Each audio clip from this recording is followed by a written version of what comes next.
Hello everyone, मैं हूं Keshav Kumar, second pro BMS student Neha Shillong. जैसा कि हम जानते हैं काउंसलिंग स्टार्ट होने वाली है, तो मैं आ चुका हूं काउंसलिंग के वीडियोस को लेके। मैं खुद एक नेहा का स्टूडेंट हूं, तो मैंने स्टार्ट किया खुद अपने कॉलेज से। तो आपको जो है एक सटीक इन्फॉर्मेशन मिल जाएगी कि आप इस कॉलेज में आना चाहिए, नहीं आना चाहिए, डिसएडवांटेज क्या होते हैं, एडवांटेज क्या होते हैं, और बहुत सारी बातें जो बाकी लोग बताएंगे। तो कुछ बातें जो होती है, क्योंकि मैं इस कॉलेज का हूँ तो मैं ही बता सकता हूँ। जब मैं ये वीडियो बना रहा था तो कट ऑफ जो है हर वेबसाइट पे थोड़ी अलग अलग थी, वेरिएशन थी, चाहे वो चैट जीपीटी हो, चाहे ग्रोक हो, चाहे डिफरेंट साइट्स हो, गूगल वगैरह हो, तो हर पे थोड़ा सा वेरिएशन था। तो वो कट ऑफ जो है मैंने गवर्नमेंट की साइट पे जो सीट अलॉट्स होती है स्टूडेंट को, उस लिस्ट में जाके उस लिस्ट को उठा के तब जाके बनाई है। तो काफ़ी मेहनत लगा है इसमें, पर ये एक सटीक इन्फॉर्मेशन है, तो इसमें टाइम लगा है। तो आपको ये कहीं और नहीं मिलेगा। और चाहे कॉलेज के बारे में हो, तो ये भी मैंने गवर्नमेंट की साइट से उठाई है। तो बात कर लेते हैं पहले कट ऑफ के बारे में। कॉलम 1 जो है हमारा वो आयुर्वेदा के लिए है, कॉलम 2 जो है हमारा होम्योपैथी के लिए है। तो नेहा में जो है 2 कॉलेजेस हैं, आयुर्वेदा का और होम्योपैथी का एक सेंट्रल इंस्टीट्यूट है, और दोनों की कट ऑफ मैंने लिख दी है। राउंड 1 की बात करें तो जनरल की कट ऑफ रही थी 50,000 के आसपास, और होम्योपैथी के लिए जनरल की कट ऑफ रही थी 1,12,380। आयुर्वेदा के लिए जनरल की EWS की कट ऑफ रही थी 62,000 के आसपास, और EWS के लिए होम्योपैथी कट ऑफ रही थी 1,42,000 के आसपास।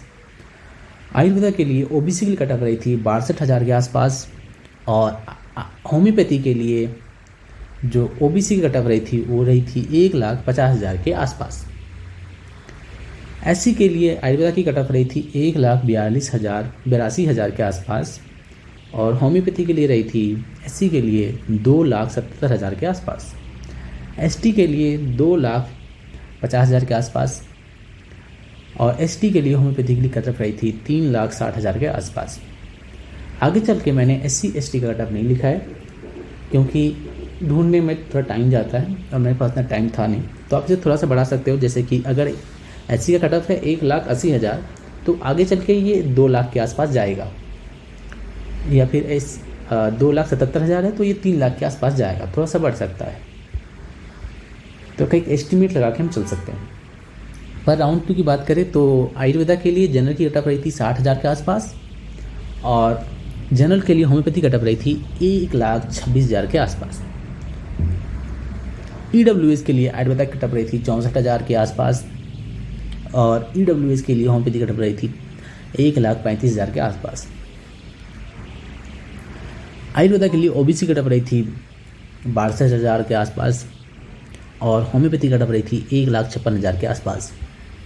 बात करें राउंड 2 की कट ऑफ के बारे में, तो जनरल के लिए कट ऑफ रही थी आयुर्वेदा के लिए 76,850, और होम्योपैथी के लिए कट ऑफ रही थी 1,19,806।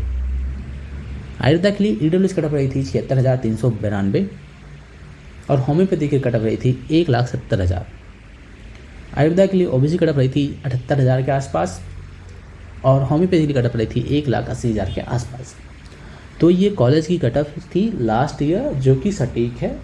आपको अदर कोई वेरिएशन मिलता है तो इसको ऑथेंटिक मानना है, इसको सही मानना है, ठीक है। बात करें कॉलेज के बारे में, तो हमारा जो कॉलेज है ये एक काफ़ी नया कॉलेज है, एक सेंट्रल कॉलेज है। होम्योपैथी और आयुर्वेदा का मर्ज है इस कॉलेज में, दोनों एक साथ हैं। ये कॉलेज जो है लगभग 8 साल पुराना है, और ये मेघालय में सिचुएटेड है। तो क्योंकि ये एक नया कॉलेज है और एक कोने में पड़ा हुआ है, इसलिए कट ऑफ इसकी थोड़ी हाई जाती है, क्योंकि एक मेडिकल कॉलेज जितना पुराना होता है उतना बढ़िया होता है। बात करें इस कॉलेज की, तो इस कॉलेज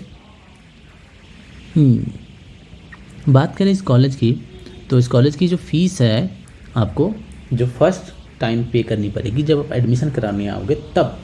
तो बोथ होम्योपैथी के लिए आ रहे हो या आयुर्वेदा के लिए आ रहे हो, आप दोनों को पे करनी पड़ेगी 50,810 दोनों को। उसके बाद फीस थोड़ी सी डिफर करती है होम्योपैथी और आयुर्वेदा के लिए, क्योंकि आयुर्वेदा में क्या होता है 3 प्रॉप चलती है, फर्स्ट, सेकेंड, फोर्थ। होम्योपैथी में क्या होती है 4। तो आयुर्वेदा में सेकेंड और थर्ड के लिए 33,500 पे करनी होती है, और होम्योपैथी के लिए आपको हर साल पे करनी पड़ जाएगी 20,500, लास्ट में जाके 20,000 होगी। तो ये हो गया आपका, ठीक है। उसके बाद बात करें तो ये हो गया आपका फ़ीस, फर्स्ट टाइम इतना पे करना पड़ेगा। उसके बाद आयुर्वेदा में आपको 33,500 पे करना पड़ेगा और होम्योपैथी में आपको 20,500 पे करना पड़ेगा।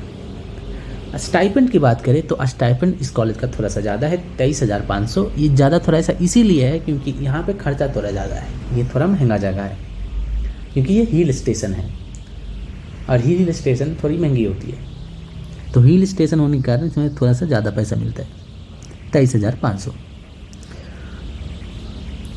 बात करें हॉस्टल्स की तो यहाँ पे जो 3 हॉस्टल्स हैं, 2 गर्ल्स हॉस्टल हैं, 1 बॉय हॉस्टल है। गर्ल्स हॉस्टल में जो सीट्स की संख्या है वो 200 और बॉयज़ में है वो 104। तो बॉयज़ को जल्दी शुरू में हॉस्टल नहीं मिलता है सबको, गर्ल्स में फर्स्ट ईयर के इन होते आपको हॉस्टल मिल जाता है। बात करें हॉस्टल फ़ीस की लेके तो हॉस्टल फ़ीस 24,400 से शुरू होती है, 31,600 तक जाती है। वो इसलिए वेरिएशन है क्योंकि जो तीसरा हॉस्टल है गर्ल्स का वो है पीजी का हॉस्टल है, पीजी वाला। तो इसमें थोड़ा सा क्या है, आपको ज़्यादा पे करने पड़ते हैं। और इसका अगर हम ये एनुअल फ़ीस है हमारा, अगर हम इसको थोड़ा सा हटाए तो ये लगभग 3,800 बॉयज़ का होता है, ठीक है, मंथली। बॉयज़ में क्या है कि आपको सेकेंड प्रॉप के लास्ट में या फिर शुरू में सेकेंड प्रॉप के लास्ट में आपको मिल जाता है हॉस्टल।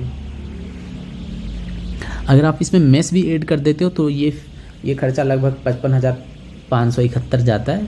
एक्चुअली आप इतना मतलब श्योर नहीं रह सकते क्योंकि तीनों हॉस्टल जो है अलग अलग है और उनको क्या है स्टूडेंट रन करते हैं।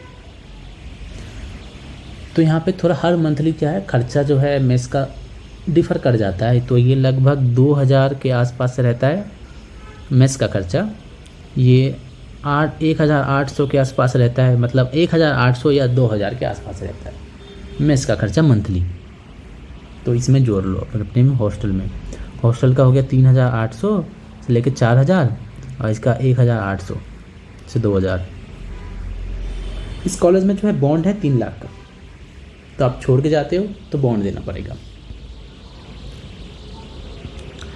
बात करें तो ये सारी बातें हो गई। अगर आपको कोई जानकारी चाहिए इस कॉलेज के बारे में तो कौन सा नंबर, धानेश्वर, वेयर इज़ धानेश्वर, हाँ, आप इन्हें कांटेक्ट कर सकते हो, ठीक है, इन्हें मेल कर सकते हो, इन्हें कॉल कर सकते हो। चलिए, ये तो हो गई हॉस्टल के बारे में।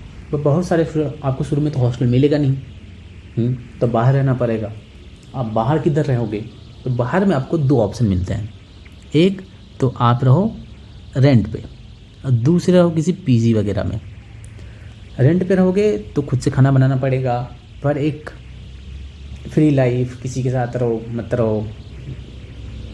और रेंट में पीजी में रहोगे तो खुद खाना बना मिलेगा, थोड़ा गंदा मिलेगा।